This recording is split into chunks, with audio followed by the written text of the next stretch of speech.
Un chantier d'envergure aussi vient de s'ouvrir sur le barrage du canal qui alimente le lac du Der.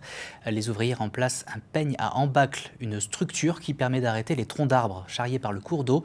6 mois de travaux sont prévus. Annabelle Ligier, Paul-Antoine Boudet. Pour un débit contrôlé et constant du canal reliant la Marne au lac du Der, un grillage est installé sur le barrage et empêche la végétation et les branchages de perturber le cours de l'eau. Mais pour un contrôle parfait des vannes, il s'agit également de retenir les troncs d'arbres et les déchets plus importants qui sont transportés par la rivière. C'est le rôle d'une structure appelée peigne d'embâcle, installée à 900 mètres en amont du barrage et en pleine rénovation. C'est un ouvrage qui date de la construction du réservoir, donc des années 70.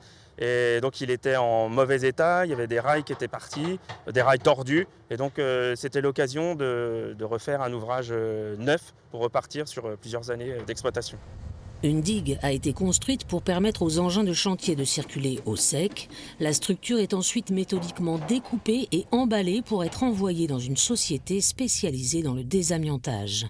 Les travaux sont donc effectués en 2 phases, d'abord une rive puis l'autre, pour permettre une meilleure prise en compte de l'environnement. On a déposé un dossier auprès des services de l'État qui nous a autorisé à faire ces travaux avec un certain nombre de mesures, donc, comme la pêche de sauvegarde à l'intérieur des bâtards d'eau, de suivre tout ce qui peut être matière en suspension dans le cours d'eau qui pourrait être généré par nos travaux, plus une barrière anti-pollution. Un budget total de près de 2,5 millions d'euros, le prix à payer pour que le lac du Der remplisse correctement son rôle de lac réservoir et empêche les inondations de Paris, tout en restant un lac prisé par les plaisanciers pendant la saison touristique.